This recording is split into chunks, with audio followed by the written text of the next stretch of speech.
Halo semua, kembali lagi di channel Alur Cerita Filmmania.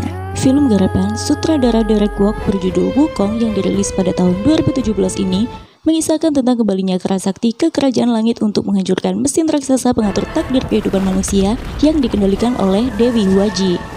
Sebelum masuk lebih jauh ke alur ceritanya, ini dia beberapa tokoh yang ada di dalam film Wukong 2017. Sun Wukong adalah reinkarnasi iblis 300 tahun lalu yang ingin menghancurkan kerajaan langit. Azi adalah putri Dewi Huaji yang jatuh hati pada Wukong. Erlang atau Yang Jian adalah jenderal pertama kerajaan langit yang jatuh hati pada Azi. Tian Peng adalah seorang panglima kerajaan langit. Juan Lian ialah salah satu murid di kerajaan langit. Dan ini dia pengendali takdir, Dewi Huaji. Langsung saja, inilah alur cerita filmnya.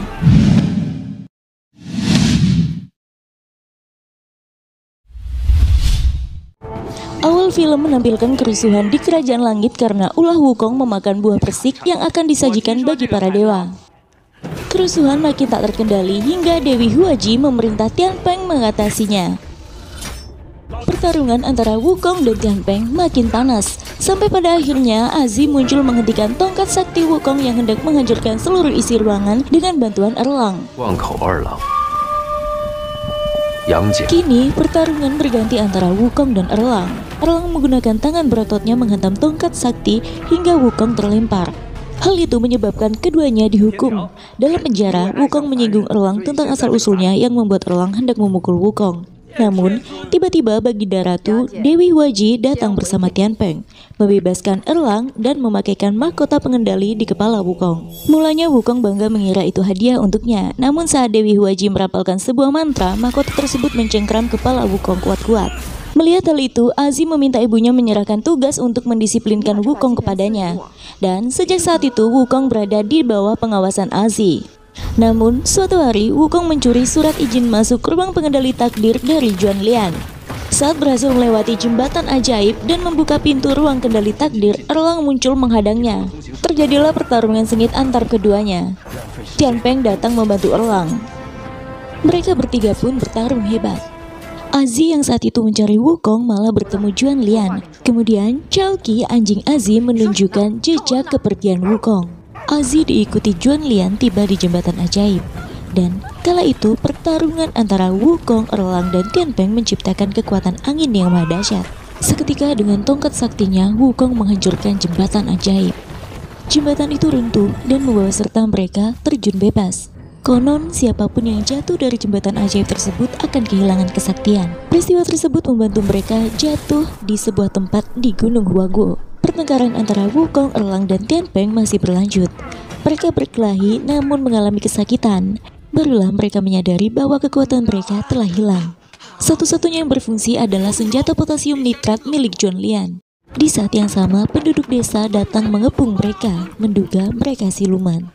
Namun tiba-tiba muncul awan hitam siluman yang kerap menteror penduduk desa. Awan itu menyerap jiwa-jiwa manusia.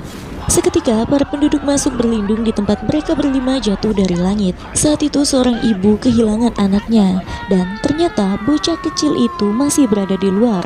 Tak disangka muncul seorang wanita yang datang menyelamatkannya. Wajah wanita itu mengingatkan Tian Peng dengan masa lalu bersama kekasihnya, Aiyue, yang dihukum turun ke bumi. Melihat ancaman awan siluman, Tian Peng datang menyelamatkan Aiyue dan bocah itu.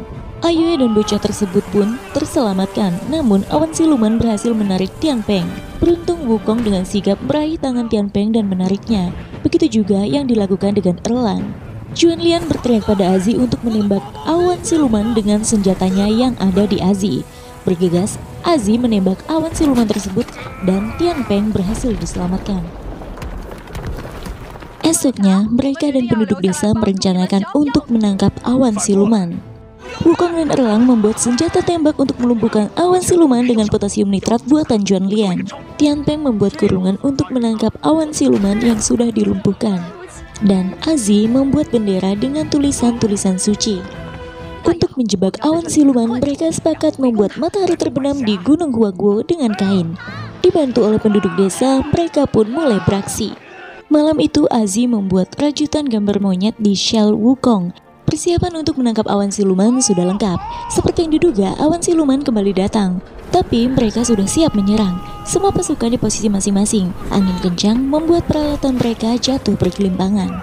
Wukong dibantu penduduk desa menarik salah satu warga yang terseret awan siluman, sementara warga lainnya menembak awan tersebut. Kemudian mereka membetulkan posisi meriam yang tergelimpang, lalu mulai menembak tepat ke arah awan siluman. Tianpeng melempar api di bawah kain-kain supaya membentuk matahari terbenam, dan saat itu tembakan meriam mengenai awan siluman yang membuatnya mengeras. Lalu awan siluman pun masuk ke dalam kurungan yang dibuat oleh Tianpeng. Mereka berhasil mengalahkan awan siluman. Sorak-sorai penduduk desa membuat Aziz secara spontan memeluk Wukong dan tak sengaja disaksikan oleh Erlang. Di rumah Ayue, Tianpeng menyerahkan kalung meteorit berharap Ayue dapat ingat masa lalu saat bersamanya di Kerajaan Langit. Aziz mengembalikan Shell Wukong yang telah ia rajut di malam sebelumnya. Hubungan Aziz dan Wukong pun kian dekat. Di Kerajaan Langit, Dewi Huaji memerintahkan tentara langit untuk menghabisi seluruh penduduk desa di Gunung Huaguo.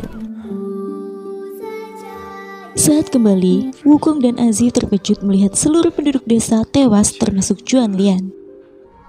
Begitu juga dengan Ayue yang membuat Tianpeng kehilangan sesuatu berharga untuk kedua kalinya.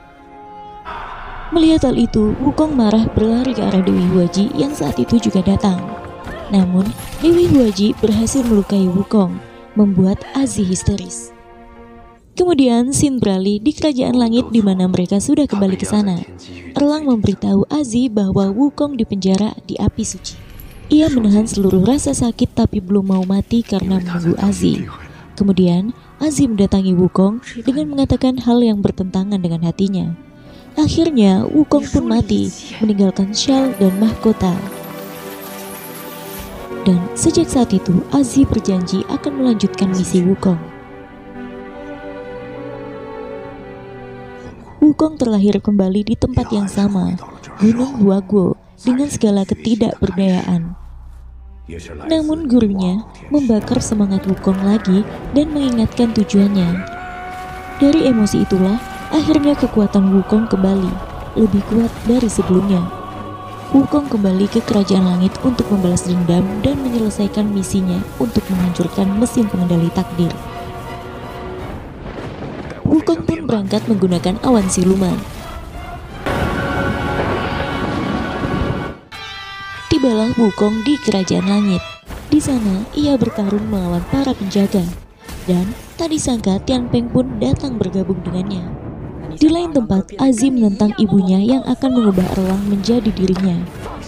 Karena marah, Dewi Huaji membunuh dan melempar putrinya yang kebetulan Wukong dan Tianpeng datang. Wukong menangkap Aziz yang sekarat, dan Aziz pun meninggal dalam pelukan Wukong. Di waktu yang sama, Tianpeng kalah dan tewas setelah melawan Dewi Huaji. Kini, giliran Wukong yang membalas dendamnya pada pengendali takdir. Dewi Huaji membentuk mesin pelindung diri, dan Wukong berhasil menghancurkannya. Di balik itu, ia bertemu Erlang yang kini telah menjadi dewa, dan mata langitnya sudah berfungsi. Sekali lagi, Wukong dan Erlang bertarung.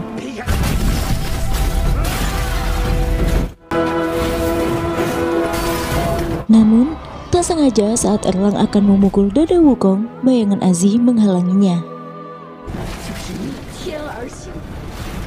Dewi Huaji kembali membentuk pelindung diri, namun Wukong kembali berhasil menghancurkan serta membinasakannya.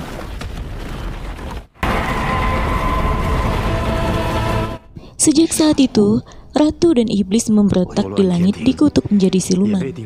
Sedangkan Erlang menjadi jenderal pertama Gerbang Langit Selatan karena membantu menyingkirkan Iblis. Sedangkan Wukong kembali ke Gunung Huaguo.